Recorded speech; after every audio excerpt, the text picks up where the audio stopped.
Forbes India presents Leading Data-Driven Transformation, a virtual roundtable powered by Quantiphi. Hello and welcome to the special show Forbes India presents Leading a Data-Driven Transformation powered by Quantiphi. Now, as the world grapples with COVID-19, it has become obvious to businesses across the globe that now is the time for digital transformation, the success of which could be the key to their survival in an increasingly competitive market. Now, the decision-making process invariably contains bias, since no matter how hard we try, subjective viewpoints color the final outcome. But with the emergence and use of data, which is being seen as the new oil in today's market, these biases can be replaced by using technology and the right data strategy to reach at the most effective solutions. But turbocharging this digital transformation is easier said than done, since it most often requires a mindset change and the acceptance of a data-driven approach, which is driven by the top management across the entire organization at all levels. Now, it requires a digital as well as a cultural transformation. So let's speak with some key stakeholders today to really understand what we mean by today's digital transformation arena and learn from them on how companies can turbocharge this transformation with the use of data analytics. Let me introduce our power-packed lineup of panelists to you on the show today, starting with Vivek Kumani, who is the co-founder of Quantiphi. Rishabh Dhwaj Singh, who is VP Engineering at Urban Company. Srinivas Pamidimukala, who is CIO at Mahindra Logistics. Srinidhi Sharma Rao, Chief Strategy Officer at Aegon Life Insurance. Dhananjay Joshi, MD and CEO at Summit Digital. Vikas Chodaha, Senior Vice President and Business Head at Godrej Storage Solutions, and Khushru M. Mistry, CIO and Senior Vice President, Information Technology at Eureka Forbes. Gentlemen, it's a pleasure and a privilege to have you on the show today. Now, let me start with you, Vivek, and talking about a data-driven future it's become a buzzword that we are all often using. Now, how can organizations really embrace this kind of data-driven future? What do we mean, and what does it contain in terms of the building blocks, both on the technology and on the cultural front? Yeah, hi. Thanks, Paramita, for the question. I would like to cover 4 points as part of the response. The first one is that the mindset is not about the digital is the future, but really that the future is digital, right? So I think that sort of flip over needs to happen. Digital and data-driven transformation is really the key success factor for differentiation and industry leadership. That's what we are finding out in our work with customers. Also, as a recent example, the pandemic sort of hastened the change, right, where humans and technology came together to strengthen the response, right, with processes such as contact tracing, disease detection, vaccination management, remote education, and telehealth. So these are all core, fundamental changes that we are seeing around us. And some of these, we had imagined could take years and years to adopt, but we had to perform some of these in a matter of weeks, even, right? And Right.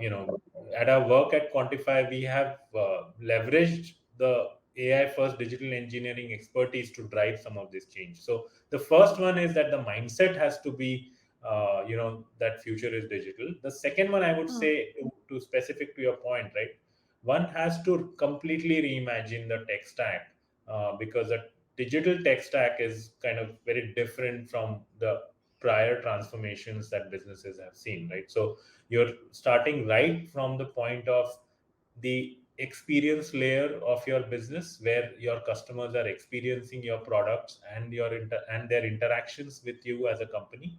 The automation layer, where you are bringing in AI data cloud combination to automate business processes, intelligence layer, where you are understanding what's happening in your business more real time in an intelligent way. And to be able to do this, you really have to completely transform the data as well as the infrastructure components of your tech stack, right? So Right. that's the second point. The third one is discover your why, right? I mean, the kind of use cases that are possible with the modern technology are so diverse that until and unless you identify where in your business, in the value chain of your industry, uh, you will get the most sort of bang for the buck, right? You Right. could actually get lost into trying to implement this in a shallow way across several things, right? So you have to identify and prioritize the reason for you to do it. Hmm. And finally, I mean, you mentioned cultural change. I mean, it's a sort of a mindset shift as well as a change management issue, right? So AI can optimize the process of creation and innovation in the same way as it improves efficiency of most functions, right? So it's not only about automation; it's also about the thinking and the innovation processes that can be, done better with AI. Okay, so there are multiple levers that organizations need to pull. In fact, let me go across to what one has come to call the digital natives, or companies which are really born in this digital age. And one of them, of course, is Urban Company. So, let me come to you here, Rishabh, with that question. In that sense, what does digital transformation mean to you? Because you have sort of been born in the digital age.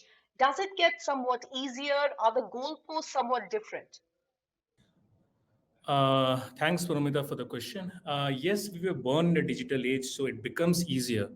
I think probably the challenge that Vivek was talking about of bringing a mindset shift, that is easier for us, right? But still not easy. I think two biggest challenges that all even digital age organizations face is barriers to data capture and data usage. So let me talk more about it. Even fast age startups or companies born in the digital era, I have noticed a tendency not to be thorough in data capture, right? So you can't use data, or you can't mine data, or you can't build on top of data until you're very thorough in what you're capturing. This is one challenge that I've seen. The capturing of data is an afterthought. So you go live with the feature, and then suddenly you realize that you don't have enough data. You're not capturing data which you should be capturing. So I think it is important for leaders to drive in that mindset where data is not an afterthought, but it is part of your culture. It is part of your DNA. Hmm. Having said that, it's easier said than done, right? How can you enforce in an organization with, let's say, hundreds of developers out there who are taking new features live? How do you enforce that you're capturing data very well? It can't just be done through culture. Rather, what we focus on in Urban Company is platforms. So across UC, across Urban Company, we are focused on platforms where we tend to use the same tech stack across different functions within the company. And when you do that, it allows us to have a single layer, which is a platform layer, which can enforce data capture and 100% correct and accurate data capture. So through platformization, both on the back end and on the front end, we are able to drive or diligence or due diligence in data capture, which helps us lower down the funnel when we need to use that data. So the second Okay. part of the problem statement is how do you use that data? So even for new age companies, you sometimes might tend to go with gut calls, and especially for us where we tend to be very fast paced, right? So how do you ensure you don't take gut calls, but you don't take but you take data driven calls? I think that's another challenge, right? And let's think why folks tend to take gut calls. One of the reasons that we have seen for that is because of barriers in adopting the data. So a lot of times, business managers, product managers don't have the necessary skill set to access data. So a lot of times they are dependent on one team, which could be the data analytics team in the platform, in the organization, to get access to that data. So again, how can we democratize data? I think it is important to democratize data so that everyone within the org has access to build complex reports with minimal touch points or minimal dependencies on, let's say, one data analytics team. Again, that's where at Urban Company we have the platform play coming in. So what if the data platform team provides interfaces which really makes it very seamless for your business teams and your product teams to build simple reports out there. So you can just choose a particular entity or a dimension and the filters you want to apply on that data, and that's it. Your report is ready, rather than being dependent on an analytics team. So these are two key things, right? Capturing data correctly and using data and have minimum barriers to it. This is what I would say is important even for companies of our age. And very interesting because they seem to mirror, or are they mirroring companies who perhaps have been born in an earlier age? And I'm going to come to Mahindra Logistics here. Srinivas, do you identify with some of those challenges, or would you say for a company such as yourself, which it has been in existence before this age of digitization, so to speak, the challenges are very different? Thanks, Paramita. Yes, the challenges are different because we provide solutions to multiple customers, right? There are various data points that we touch, right? How can we actually make this seamless, right? Across the value chain. So for me, data is just not a project; it's a journey, right? Because you always have to innovate and find new ways where there are a lot of trends. Because now we have data. How can we use the data? Right? The data is there, but are you actually really using it that'll actually benefit your organization as well as the customer organization, right? So for example, if you are doing something on a transportation, right? So you have a lot of data where you get from like a telematics, right? You have a lot of data sets. Like how can you optimize, right? And how are you going to give value add to the customer? I think right from it is whether the customer asks you or not, like you have to give value added services to the customer. And based on the trends, based on what data you have, you do an analysis and come back with futuristic solutions, right? Or optimizations, I would call. So that is very important, right? For us to you have the data, use the data only to look at what are the trends have been, right? And also benefit the customers, right? So that has been the key challenge, key goal where we are working on, right? How can we leverage the data that we have and give an optimal solution and make best use of the data that we have, right? Right, absolutely. So a very interesting, a different experience, I think, for coming from the industry and coming from a company such as yourself. Let's speak to somebody who represents, the banking and financial services and insurance space. And of course, I'm going to come to you, Srinidhi, as the Chief Strategy Officer at Aegon Life Insurance. Srinidhi, how do you sort of measure the value or the return on investment of investing in data and analytics as a company? Does it get easier, for instance, for somebody from your particular industry? Thanks for the question, Paramita. So the most obvious thing everybody would go with is, okay, how do I measure? Okay, let me look at the ROI. I spent say $1 million on my tech stack and my analytics and my data scientists. Okay, am I getting more than $1 million? Right. So while that looks like the most obvious short-term solution, probably we are missing out on something big there. So what happens is when you are actually embarking on the journey of data analytics and trying to reinvent the customer experience, reinvent why you are in the industry in the first place, etc. Right? So there are metrics that are probably a lot more important and preceding the revenue that you will get.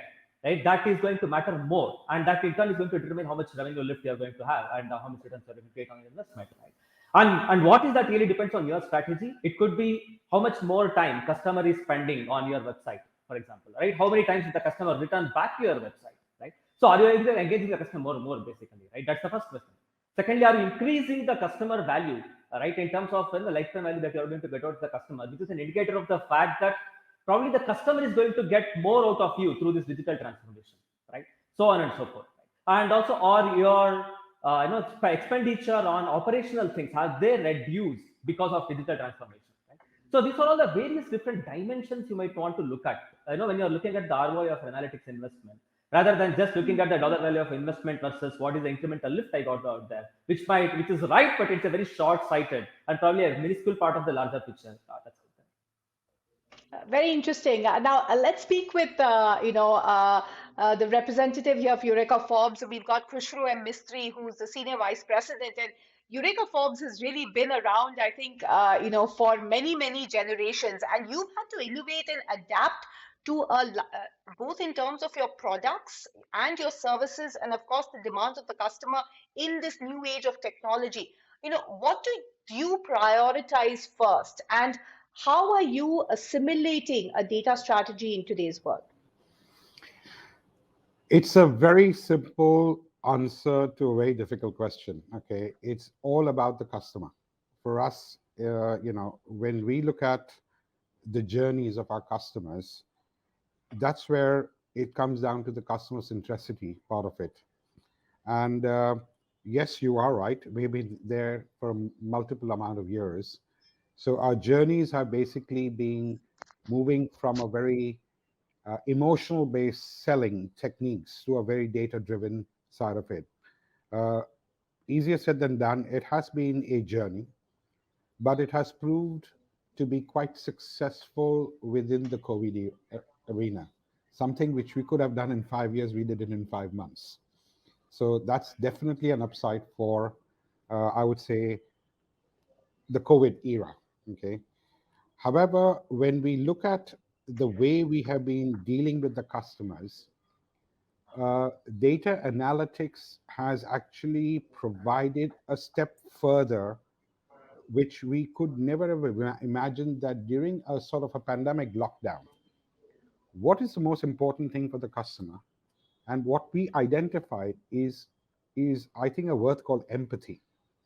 So having a conversation with the customer rather than a face-to-face via virtual methodologies was identified as one of the ways we could communicate. And frankly, utilizing technology from the data analytics which we got, we were able to come up with products and services, mobile applications where we could talk to the customer, our salespeople, without actually going to the houses. So that proved very, very successful, contributing to something what we call as a lifetime value with the customer. Okay, so it's not to do with the business side of it, it's to do with making sure that empathy of the customer was recognized as a very important step, and that's proved quite successful for our company.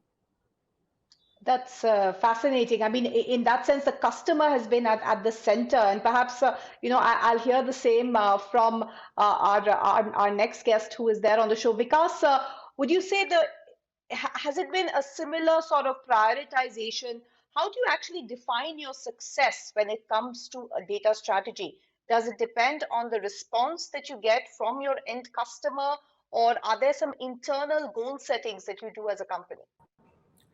Paramita, first, thanks for that question. I mean, possibly at Godrej being 125 years, it has to be both, and the driving forward the transformative agenda, it's not only about us, it's also in first sense, what about customers? So let's say, I talk of the industry we operate in at Godrej Storage Solutions. We provide storage solutions to our customers operating warehouses, and e-com is all over there. But you also look at from the perspective of, there is a part which is the end customer of our customer, but there is a host of many people which are users of the systems and technologies we deploy in the warehouses. And to just use the aspect of empathy, I think that becomes extremely, extremely important when we look at empathy in the context of warehouse. You look at, as customers, we look at big billion days, we want our deliveries in 12 hours. At the back end, the amount of technology which gets deployed, the data which gets deployed, not only in the customer interfaces, but making the back end work seamlessly in terms of right from which the item is stored, where item goes, picked, packed, shipped, and then the whole aspect of traceability across when it's on its way.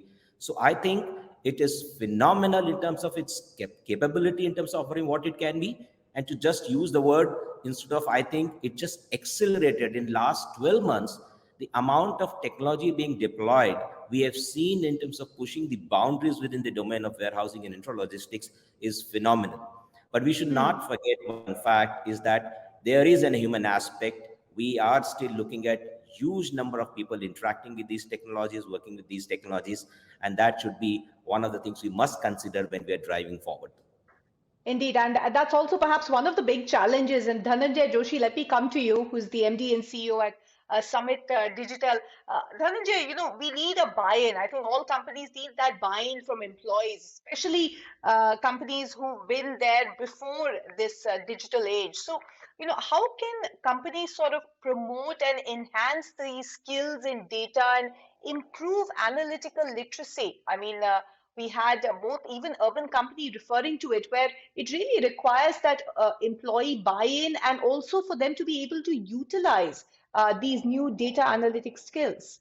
Yeah, thanks, Navita. I think all the previous speakers did mention about it. I think it's very, very important. I think data, you mentioned data is the new oil. I call data the new currency. I think we're going to really see a huge amount of data which is going to be used. And I think our biggest challenge would be is about the literacy, data literacy, as what we call.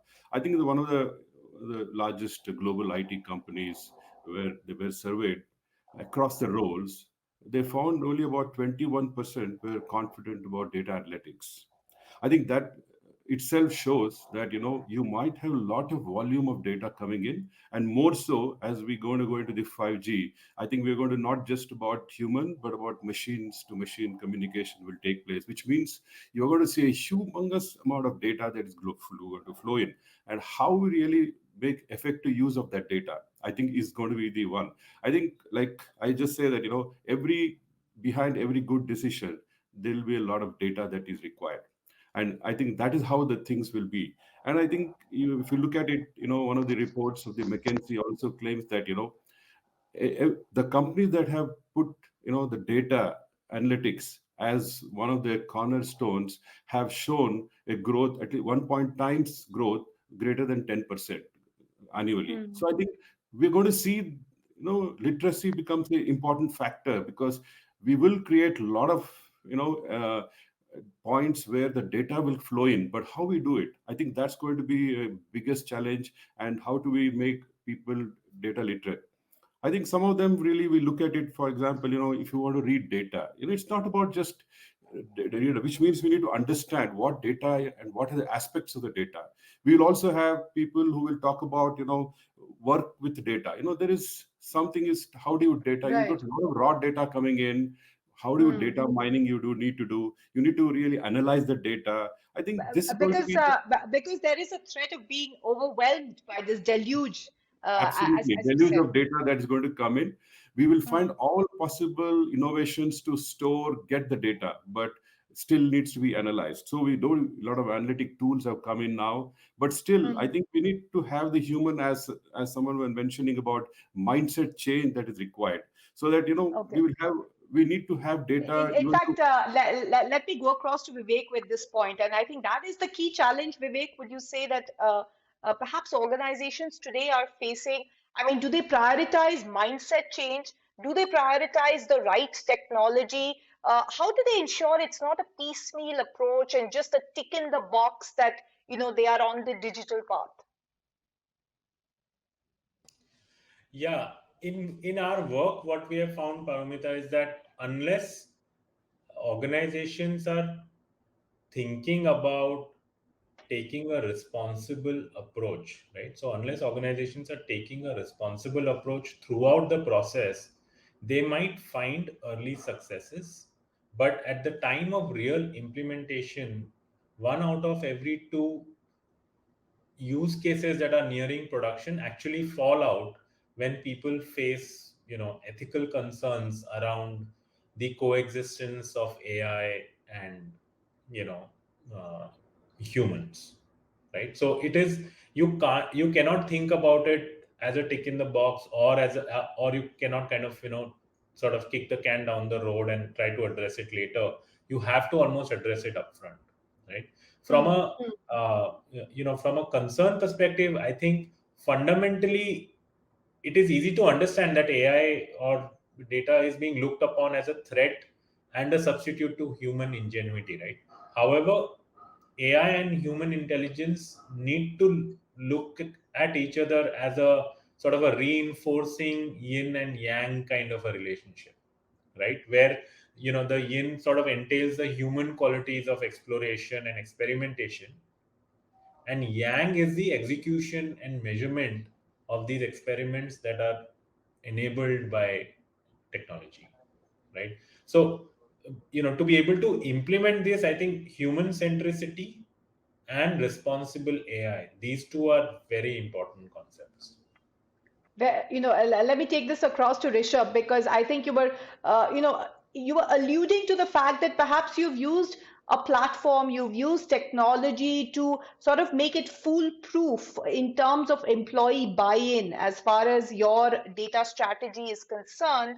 But there is an inherent insecurity when it comes to what AI can do, as Vivek referred to, and hence that might also act as some sort of resistance between humans adopting, or rather employees adopting this kind of data-driven strategy as quickly as companies may want. Thanks, Paramita, for the question. I would not say we have an insecurity within the employee base for adoption of data, or for that matter, AI, right? The idea of making the data capture foolproof was to ensure we capture all the data points, not just to enforce using data. I think we already have the buy-in, at least from the employee base, on using data. Because it helps us do a lot of things, right? So let's first go into data before we go into AI. So what does data allow us to do? What does data allow our business managers and product managers to do? It allows them and it helps them succeed in iterating faster. And that is very critical for an org like us, to move fast, to rather learn fast, even succeed fast. And if we fail fast, to learn fast from those mistakes and do the correct things. So we experiment a lot. We experiment a lot in user journeys. We experiment a lot in our customer journeys or our partner journeys. Our partners are our professionals who do services on our platform. We experiment a lot in our journeys, and we use data to validate those experiments rather than going with gut calls. Let me take an example to make it clearer, right? So we have to onboard our partners, let's say a service professional, onto our platform, and he is filling a 10-page form, which is a very tedious process, and they are dropping off somewhere in between, and we're ending up with a very poor funnel. So as a product manager, I can take a very gut-based call. Why not just remove the form and replace it, or replace it? Let's say he was filling the address. Why not I remove the form when he was filling the address, and just take a photograph of his proof of address and do optical recognition from there and fill the form. So it's a gut-based call. But how do I validate that it is working? How do I ensure that I don't fail with this? So we experiment it a lot. We make sure we don't go live with this on a 100% base, but on a 20% base. And we have all the data instrumented between the old behavior and the new behavior. And our product managers and our business managers are able to compare the behavior, what was earlier and what is new. And that gives them the confidence to take the correct decisions, right? So actually data empowers our employees a lot to be able to take correct decisions and move in the right direction and iterate very fast, to keep on doing changes, launch experiments, and scale those experiments. So basically what you're saying is the instinct, the decision was gut-based, but the validation was data-based. And of course... the decision was also researched basis the data, but it was validated on production using actual data through our consumers. So, and that was real-time validation. Right. Let me go across to Khushru here, because Khushru, how do you react to this kind of an approach? And I'd just like to throw up a figure here. Many studies have been done, and I think Dhananjay referred to it, that 70% of employees, it was found in one global study, actually feel very overwhelmed or unhappy when working with data. Khushru, how do you react? For a company like ours, definitely we get a lot of resistance towards the data itself. I think Rishabh is not very far away from what he said, is that resistance to the data, the management of it, all of that has got to be overcome by change management. And that is definitely going to be the case going forward, because as people mature and utilize the data and not question its integrity, that's where the changeover happens. So I think it's very important that the cultural change within the company comes forward very quickly.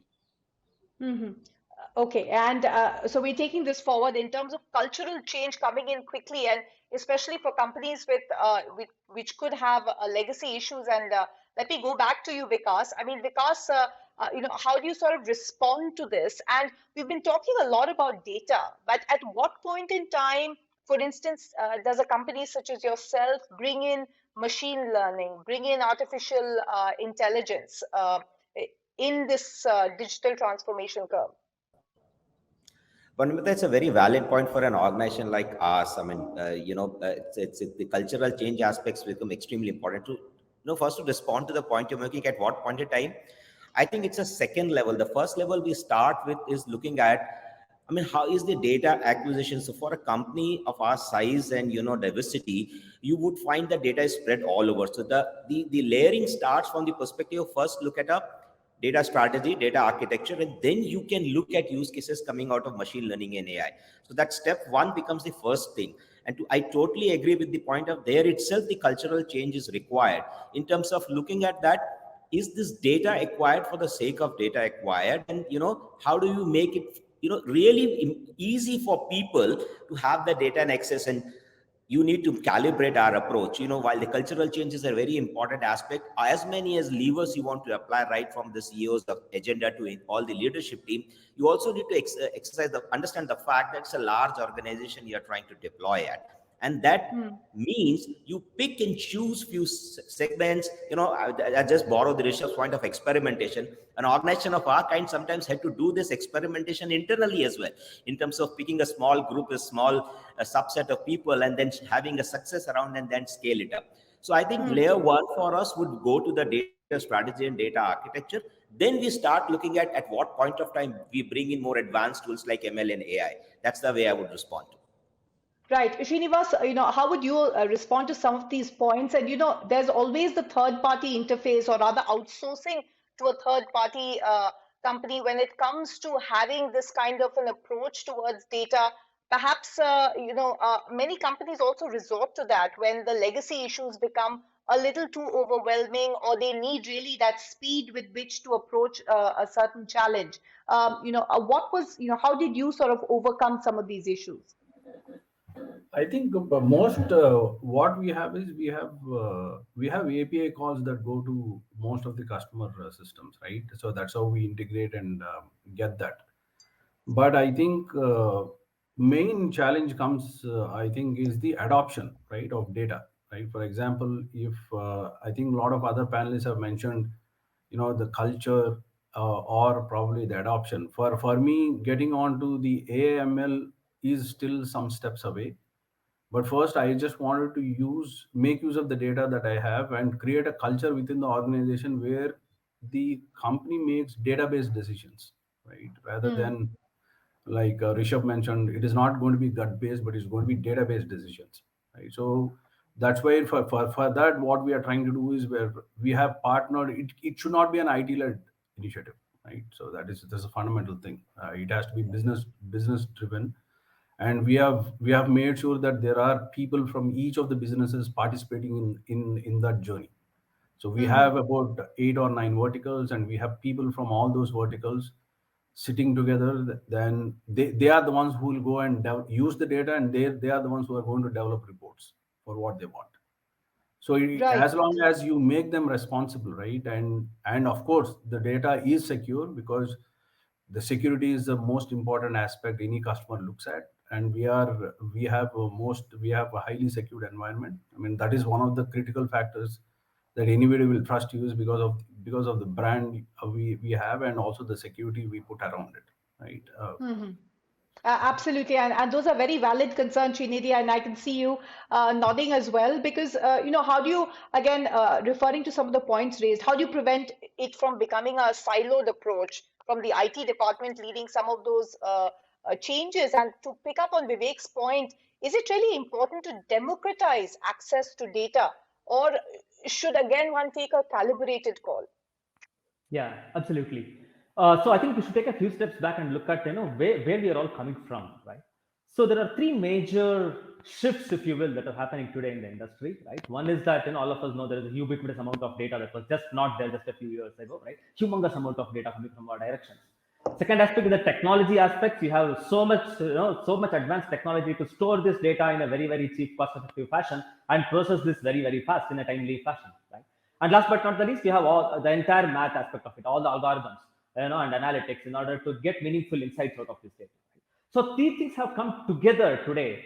That is making the entire past world, last 100 years of industry, pretty much irrelevant, and giving us an opportunity to reimagine what is really possible out there, and for leaders to reimagine where do they stand in the industry and what do they really want to do, with their core competencies.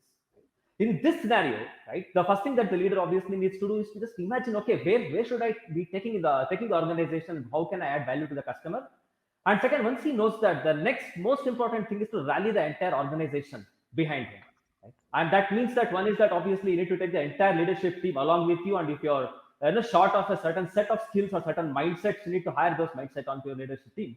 And second thing is that where the rubber hits the road is the middle layer, middle management, where a lot of trainings are required, a lot of gamifications are required, and a lot of democratization is required, so that people not only know what is possible, but are capable enough to use that data or analytics or whatever those things are in order to enhance their business process to fit the new vision and the new realities, right? So all of these things have to come together. So it is really a cultural shift, that's absolutely true, but it has to be a cultural shift done top down, but democratized across the organization. That's where I would Dhananjay, your thoughts? Try to bring back, because the focus is purely on data literacy. I think we need to really see how we can really help people to analyze, what's really, there is a big difference between data literacy and, technical literacy. I think that is something that we need to really bring that focus in. And we need to create a baseline of skill, and make sure that we are able to generate programs which people will be appreciate what is that data is going to bring value into our business. And also about building a lot of culture, which a lot of us spoke about it. I think we need to create a environment where you can, you the more you learn, the more you get reward, build that curiosity, define success for these guys. What really means if you really learn and you are able to bring out this data, how, as Rishabh also mentioned in the beginning, there's huge data coming, but you need to get a meaningful output for it, and that should be in relation to the business that I'm running.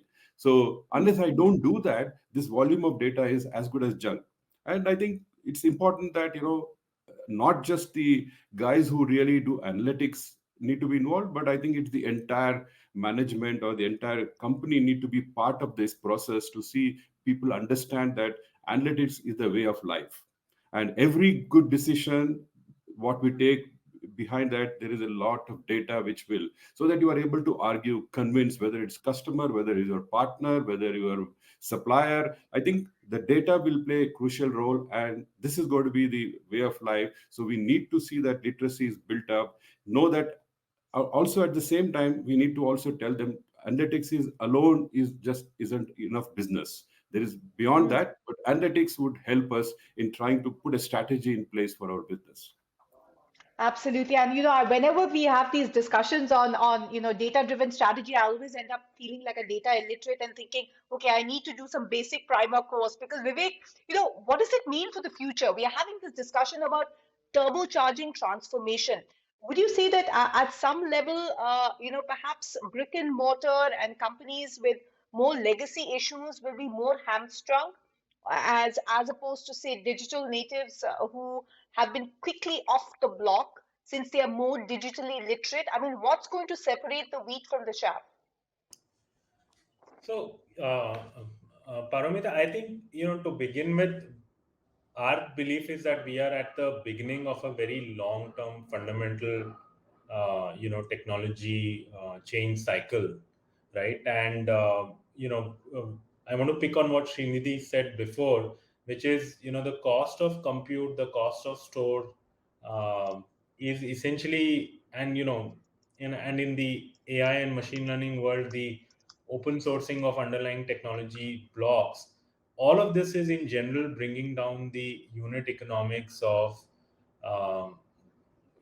let's say the cost per insight or the cost per inference, so to speak, right? So this is making that entire data first approach to transformation very accessible, right? So and this is what is going to drive a lot of adoption at an enterprise wide level, right? So in addition to this, I mean, what has happened recently with the once in a century pandemic situation, right? It's kind of that has acted as a forcing function for adoption, right? So I don't think that there is any other way of transformation. I mean, unless you actually adopt data, the entire data, AI, cloud sort of stack, you are really not transforming enough. Absolutely. So change or perish. In fact, I'm just going to come to Vikas for a reaction on this. But before I do that, I'm just going to call out to the audience members. Remember, we are having this discussion about turbocharging transformation by using data and analytics. So please post in your questions. We've got a power pack panel. So go ahead, type in those questions. We'll take them in just a bit. But Vikas, you wanted to add a point to what Vivek just said. Absolutely. I wanted to pick from where Vivek spoke about the cost of compute, the unit cost of insight and everything, coming down. Actually speaking, if you look at some of us who are a legacy organization, not necessarily digital native, this really augurs well. And like he mentioned, we are at the start of a really, really long journey. So organization like us can really, even if you were to take for a moment, a cost view of this whole investment, and notwithstanding what was said about the ROI being limited to the outcomes alone, I think we could, it's the onus is on us, and take on this journey with that belief that it has got the transformative power. And at Godrej, we have done exactly the same. I mean, maybe, we were thrown into the COVID. We were also start looking at digital as a really, really a lever. A lot of things which we were thinking and not doing, we suddenly were thrown into doing it. And that has kind of opened up to say that, yes, there is a power in it. The costs are coming down. We can see the returns as well, which is the traditional style. We have been thinking about it. And that belief is really propelling us to do things which would have not done. So that's a perspective from a legacy way. We are not digital natives, honestly speaking. But I think we realize that potential is there, and we are seeing the costs coming down and really try to benefit from that. Right, indeed, and that's what the future holds. Okay, we've got a quick question coming in. Ronojoy Karmakar has written, what are data-driven services? Vivek, do you want to take this? Yeah, I mean, I would say, I mean, just off the cuff response on this one would be, I would say, one could look at data-driven services internally as a part of the organization and externally as a customer for a service, right? So, I mean, any service that is leveraging buying behavior of you as a person and other cohorts which are resembling you as a consumer could be a data-driven service, right? So, I mean, the recommendations that you get on the Netflix recommendation tab is a data-driven service, and believe it or not, 85% of Netflix consumption happens off of that tab, right? So Netflix is really a data-driven service. Internally, as an employee, you could be serving or are part of a data-driven service where you are where your company's data infrastructure is helping you take decisions, as Right. Rishabh mentioned, right, which are data based. In fact, Rishabh wants to make a point on this. Rishabh, go ahead.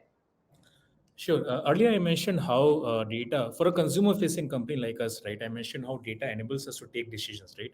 But let me take on a different use case of data and what a data-driven service could mean for a consumer-facing business like us. So, if you open Urban Company's app, right, you will get a homepage. On the homepage, we can we know whether our customers are, let's say, male or female. So if the customer is a male, we would rather pitch him a men's haircut versus if a customer is a female, we would pitch a salon and massage services for a woman, right? So depending on our customer base, we can customize our home pages, we can customize our search queries. So a lot of those real-time views that our customer sees on our platform are backed by models built on top of data. So that's what data means, or data-driven responses mean for a consumer-facing company like us. It could mean something else for an enterprise company, but for a consumer-facing company, it adds a lot of value. I'm glad that when I press on the tab, it doesn't bring up home cleaning services and such like. Okay, Massages and spas is what I'll get first if I tap on urban company. Okay, let me ask Khushru for a quick input on this, because as we said, we heard from Vikas. What about for Eureka Forbes? How do you sort of approach this? True, COVID sort of pushed companies such as yours into a quick learning, quick adoption phase, but now we are moving beyond that. So I think COVID has been the educational background to the way we have transformed the company to be a more data-driven company. But what are the next steps? What we have identified is that the situation of a pandemic, maybe called an endemic now, okay, does not effectively change the focus of the customer to a certain extent, because it's slower to change. Data needs to be driven from the perspective of how the consumer sees it, how our customers are going to take it forward.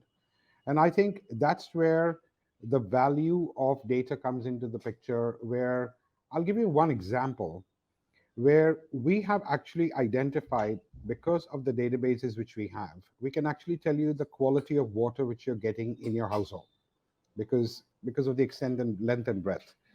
So when a consumer either walks into a retail shop or looks at a product for a water purifier, just by providing their PIN codes, we are able to identify what is the right product for them and what should the technology which we should propose to them.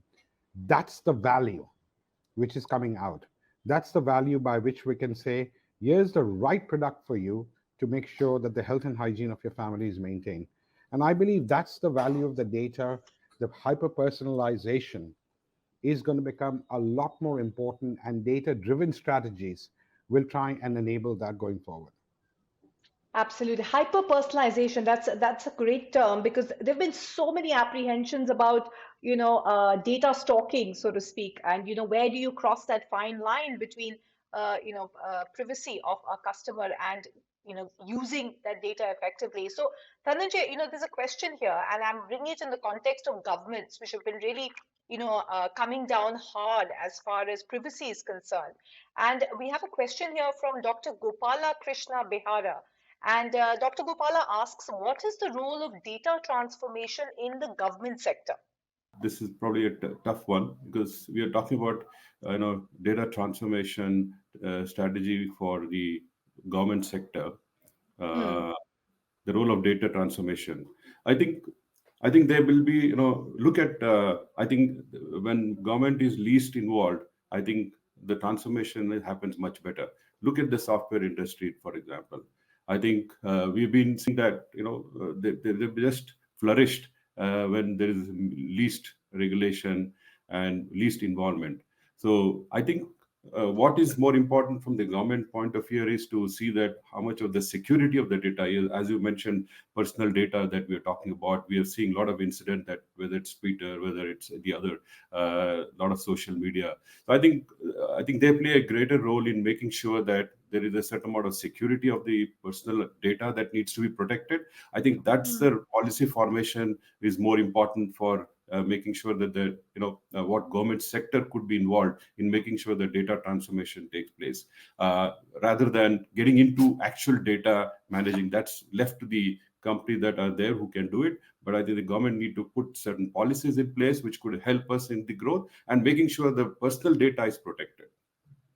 Okay, personal data is protected. Of course, it's a double-edged sword when it comes to governments. Unfortunately, we don't have any government representative here, Dr. Gopala, but we'd love to hear from you in case you have a perspective, because governments themselves have been facing the short end of the stick when it comes to data privacy. Now, we've got another question from Masoom Malik, and Masoom wants to know, is the digital transformation strategy aligned with business priorities? And perhaps, Srinidhi, you can sort of shed some light on this. I mean, what do we mean by business priorities? I think you were referring to the ROI aspect as well. Is digital transformation aligned with business priorities of companies? Yes, absolutely. So I think the the digital transformation strategy that is not aligned with business strategy is absolutely useless in the first place, right? That's why I was telling it has to come top down, where the CEO defines the vision of where we want to fit into the digital world, right? And then define the business priorities, and any digital transformation priorities have to come from there. Right? And what you need to do is have a set of aspects on which you want to compete as a company, right? So you can't compete on everything, right? So 3 or 4 aspects on which you want to compete. It might be customer experience, it might be price, it might be assortment if you're a retailer, for example, it might be inventory if you're a manufacturer, etc. What are the 3 or 4 things that you want to compete on, and spend your efforts of digital transformation first there, maximum efforts there, so that the customer sees the difference and the company sees the difference, right? And everything else, of course, they need to be done, but it can be outsourced or it can be done over a period of time. Right? So your topmost digital transformation initiatives have to be aligned with your business priorities and your business vision. Okay, a strategy which is not aligned is useless as far as I think that's something that we've heard from all our panelists. There has to be alignment. Okay, next question coming from Amit Kumar, and I'm going to throw it open to our panelists, whoever wants to take this one. How do you see fully auto ML products helping organizations to enable AI functions? This question comes from Amit Kumar. Who would like to take this question? I'm assuming he's referring to machine learning. Yeah, Vivek. Let me kick this off, Paramita. I think our understanding is that the state of the art in AI and ML has reached near human efficiency in a few use cases, right? But there is a lot of distance between it being completely sort of auto ML, right? So Rishabh mentioned about experimentation. So I would say that what is coming out natively from the stack of the hyperscalers like Google Cloud and Amazon Web Services and Azure and some of these companies, right, can accelerate your experimentation process, but there is still a long way to go for it becoming fully automated. And to that extent, the combination of human in the loop is going to be important for some more time. But we are seeing like huge progress happening in an accelerated way. But we will stay in the loop, right? Right, Vivek? Humans are not going to go out of the loop. Yeah. Yes. Okay, great. That's good to hear. Okay, Vikas, this one is for you. That how to avoid data overload and keep only sensible data, which is useful for transformation. Question coming from Sushil Nahar. No, it's a very valid point. We spoke about data overload. So I think it comes back to what Srinidhi mentioned about, it has to be firstly a business transformation exercise in which what are your priorities? What are you going to compete upon? What are you going to be becoming? And that decides that if there are 3 or 4 things you're going to do, what data becomes relevant. Because for any running organization, be it manufacturing services or otherwise, there is huge amount of data, daily transaction data generated, your decisions they're taking around, your customer data coming in. But if you are able to prioritize, these are the 3 key business priorities I'm going to run for, then you are able to kind of avoid data overload. You may be feeling that I'm missing out a certain set of data, but if you don't prioritize, the amount of data overload you'll have, you'll not be able to make any sense of it. That's what I believe. Right. So prioritize. I think all our panelists agree with that. Identify those goals that you want to achieve. Okay, next question coming from Viral Shah and Rishabh, I'm going to throw this one to you. How different is data-driven services from DWH and BI? And to a data illiterate such as myself, please explain the full form of DWH and BI. Okay, so I would read DWH as data warehouse, if I'm not wrong, and BI as business intelligence. So let's talk about data. I think there are terms which are very similar. And again, I will talk in terms of a consumer-facing company. Business intelligence and data-driven services would not be very different. It is how do you understand the data, how do you mine the data, and offer the best services to your consumers, and also at the same time take the best possible decisions for the business. Pretty much similar words in the industry. Okay. Okay, great. I shouldn't feel too overwhelmed. Anytime I hear any of these three words, pretty much they are interchangeable. So, Viral, I hope that answers your question as well. Now, next one comes from Prince Joseph, and I'm going to come to you, Srinidhi, with this. And he asks a very pertinent question. He says, what are the stages of maturity for someone planning to do this digital transformation in a planned manner so that the landscape being built is sustainable and not built for a point need?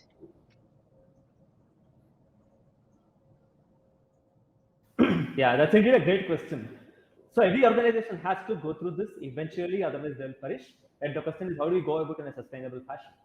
And the maturity curve itself does not need to be drastically different from how the computerization happened in organizations about 30 years ago. So, how it starts is, one or two very curious people, right? Just go experimenting a few things, if you will, just one or two use cases, and just go drag, get them bragging rights or get them the next job, etc. That's how it generally starts, right? And then it is the leader's job to make sure that there are a few very thought through use cases that I call as quote unquote low hanging fruits, if you will, that can be the showcase for the rest of the organization to show that, yes, see, this gives you value. Right? So before you put in big dollars into putting all your data in one place, creating a big tech stack and all that, make sure that there are a few good use cases that can be case in point, that can be showcases. And once you do Great. that, then you start like an org-wide democratization exercise. That could be trainings, that could be gamifications, etc., etc. And then have a few sustained big rock use cases that are approved by the board, right? And that can give you real, leapfrogging ability in terms of going from where you are to 2 steps above, beyond your current industry level. Right? That's where so if you do it that fashion, you are making sure that the democratization is happening in a very organic fashion, and you are more likely to be going in a sustainable fashion. Okay, so start small, present the use cases and then build from there. Srinivas, would you agree for your company as well? Is that the approach? You started with small, certifiable use cases and then went from there? I echo with that, but I think what we need to do is first you should have a strategy in place, right? First, what I'm saying is, what is your data strategy going to look like? If you don't have a strategy in place and a framework in place, right, then it defeats the purpose. So first have a strategy in place, then you have those use cases, and then based on that you can take it forward. Okay, so you're saying first have the big strategy and then come up with the use cases. Okay.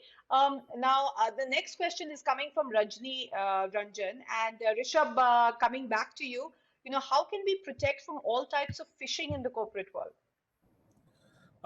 I can answer how to protect phishing of data in the consumer-facing companies because that's what we cater to.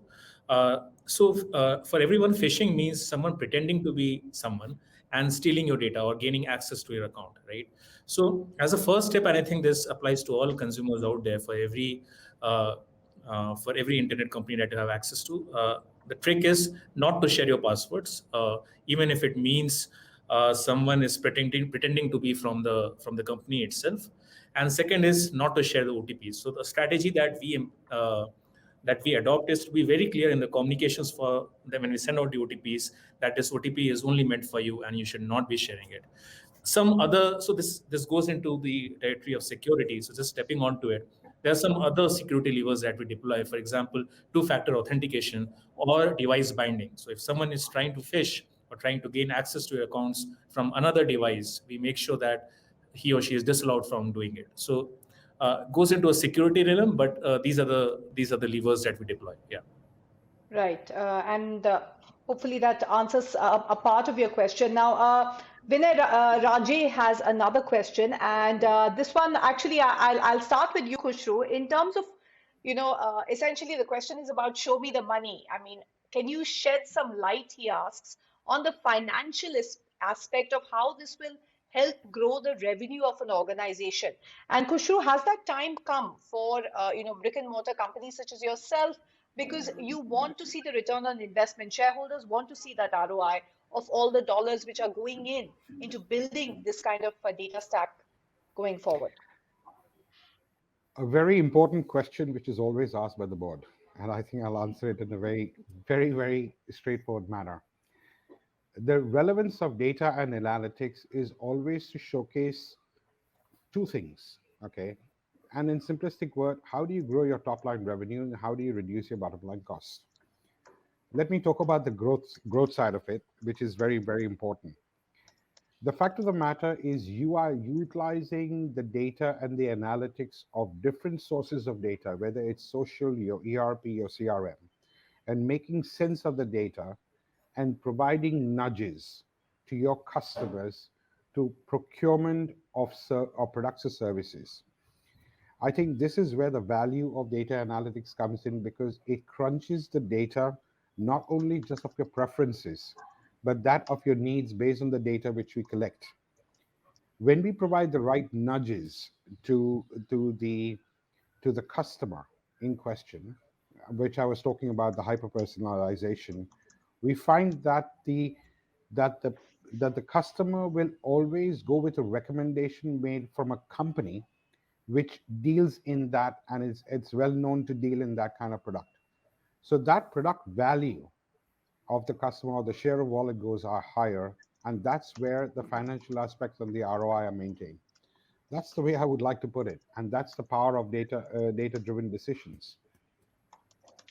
Absolutely. Anybody else would like to add to this?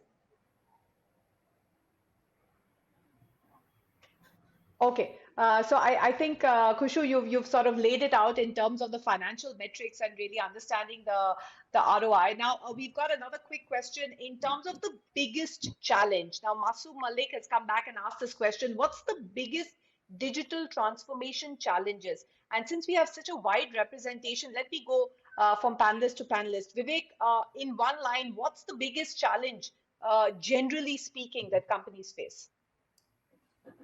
I would say prioritization. Okay. Prioritization. Rishabh? I would say democratization of data. It's important for every individual in the org to have access to the data and to know how to use data and to build reports on top of it, rather than having a bottleneck on the analytics team. Yeah. Okay, so democratization, that's the biggest challenge for Rishabh. For Vivek, it was prioritization of, what are the goals. Srinivas, what would you say is the biggest challenge? Buy-in and adoption. Srinidhi? The right questions. So unless you ask the right questions and make sure that you're solving the most important problems for your customer, it's not going to take you anywhere. So asking the right questions. So basically that goes back to prioritization and really the goal setting of why you're doing this. Prioritization, yes, but I'm talking one level above that also in terms of are you asking the right questions so that among the possible solutions you prioritize. Okay. Dhananjay? Comes down to what's your objective. I think if you set the objective, because the data is there enough, so you need to have the objective, what you want to get out of it. And if you prioritize them, I think that could be the biggest challenge to make. Vikas? I would take it differently. So when you use the word, digital transformation, I think the recognition that it's more about transformation, not about digital. Leveraging digital for transformation, if you get that piece right, you are there. But if you look at digital transformation agenda, if you drive for that, you could come up with a digital transformation which does not make sense at all in a business perspective. So a CEO, writing down a digital transformation agenda before the digital makes a lot of sense, and then you get out to the using digital levers to drive that transformation. Khushru? I believe that's a very, very important aspect, and it's a priority for us. Okay, great. So you heard the entire, I think, the whole, all the panelists on what is their biggest challenge. We've got time for one more question, and we've got it from Dr. Gopala, who's come back again.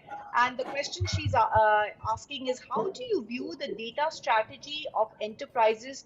Should it be a part of the IT strategy? And I think somebody mentioned here on the panel that it shouldn't be IT driving the strategy, but IT needs to be involved. Who would like to take this question? I can. Yeah, please go ahead.